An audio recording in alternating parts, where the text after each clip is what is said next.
getting close to your due date, and so am I.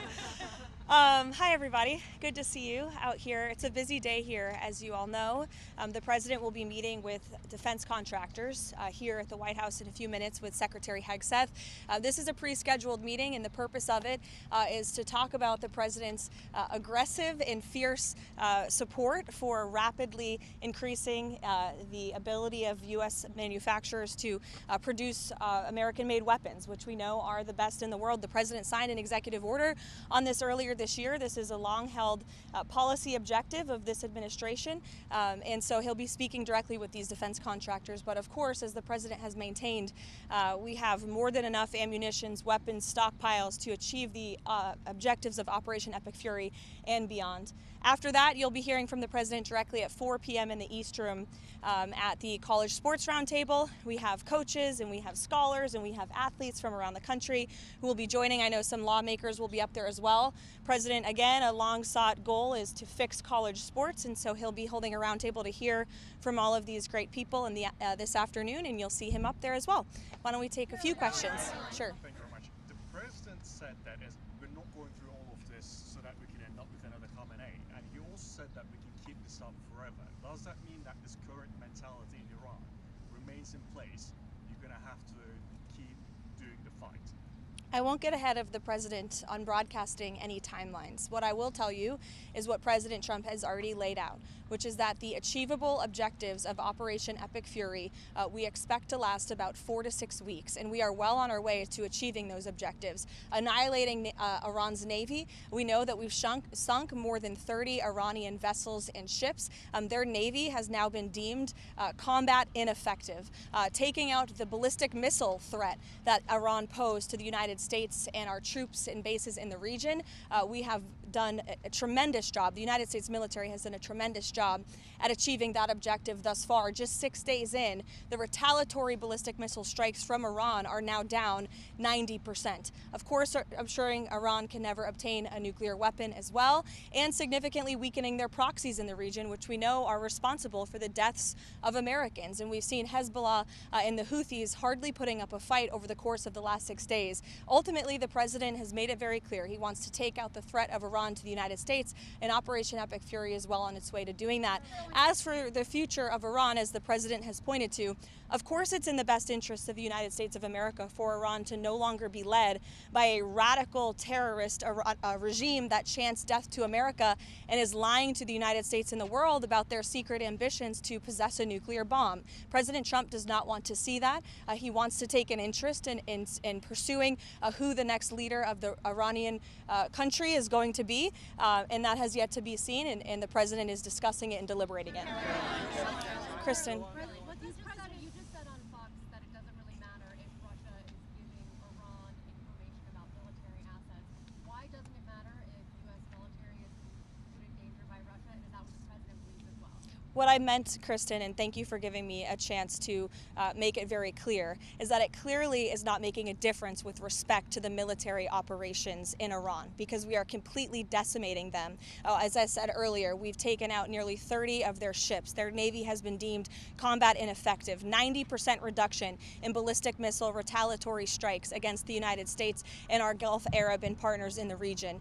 So, of course, we are achieving the military objectives of this operation, and that is going to continue because the United States military is the best and most lethal fighting force in the world.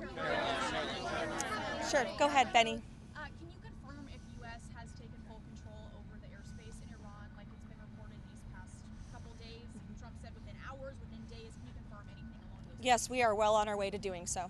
Karoline, has the president's faith in Russia to cut a peace deal with Ukraine been shaken by the knowledge that Russia is apparently supplying intelligence to Iran in this conflict? I think the president would say that peace is still an achievable objective with respect to the Russia-Ukraine war. You saw Special Envoy Witkoff put out a tweet yesterday announcing a new prisoner exchange between both Russia and Ukraine. So it's something this administration still wants to see, and something I know the president will continue to work on. Has he expressed any frustration to Putin about this intelligence? I'll let the president speak on that directly. Mary. What does the president mean when he calls for unconditional surrender? Is he saying that the regime has to fully relinquish control? What the president means is that when he, as commander-in-chief of the U.S. Armed Forces, determines that Iran no longer poses a threat to the United States of America and the goals of Operation Epic Fury has been fully realized, then Iran will essentially be in a place of unconditional surrender. Whether they say it themselves or not, frankly, they don't have a lot of people to say that for them, because the United States and the state of Israel have completely wiped out more than 50 leaders of the former terrorist regime, including the Supreme Leader himself. Monica. Thank you, Karoline. The president had a July 4th deadline for the One Big Beautiful Bill. Does he see a deadline for the Save America Act, as I know that's a priority of his to get passed? As soon as possible, I know the president would say. This is a huge priority for the president.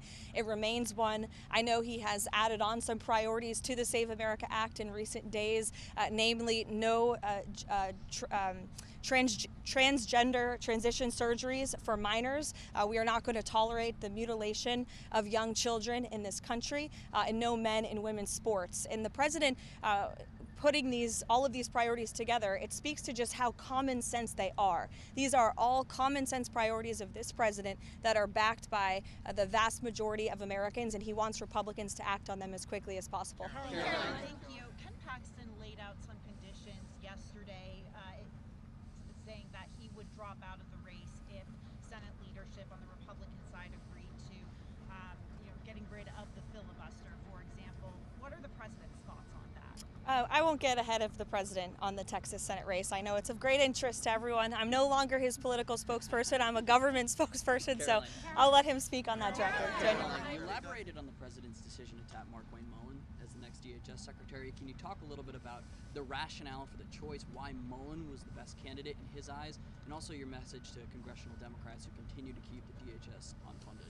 Yeah, well, Senator Mark Wayne Mullen has been a strong friend of the president and a big supporter of the president's immigration policies. Not only that, he's exceptionally talented, qualified, and I know well respected by his peers on Capitol Hill from both sides of the aisle. So we look forward to his expeditious confirmation, and I know the White House will be working with our counterparts in the Senate to make that happen as quickly as possible. Sure.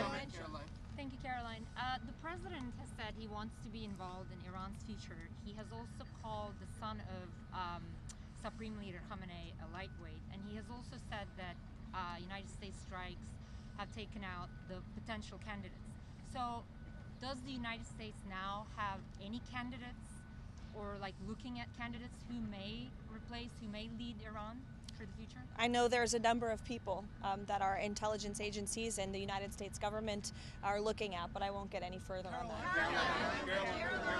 Sure. Is the president satisfied with the pace of the investigation into whether the U.S. military did hit that Iranian school? Is the White House concerned that this was the United States? Again, as I said at the briefing 2 days ago, I don't have any updates with respect to the investigation. I would expect those to come from the Pentagon. Sure, Haley. That the U.S. was operating in the region of the school. Again, I don't have any updates for you on the investigation. Those will come from the Pentagon directly. Haley. Does the president believe Russia should face repercussion for providing intelligence to Iran as part of the U.S. military? Again, I'll let the president speak on that directly. Do you have any comment, Sure. Karoline, do you have any comment on the MAGA influencer divide on the Iran war? It seems like everything on X is everybody's going at each other. Any message to both sides of the aisle? I would just remind people X is not real life. This president lives in the real world. And with respect to MAGA, President Trump is the leader of MAGA. He's the creator of the MAGA movement. And there is nothing more America first than taking out terrorists who have maimed and killed our own servicemen and women, who chant death to America and who pose a threat to the homeland. And so President Trump is a leader of the peace through strength foreign policy doctrine. He attempted peace through diplomacy exhaustively and extensively with the rogue Iranian regime.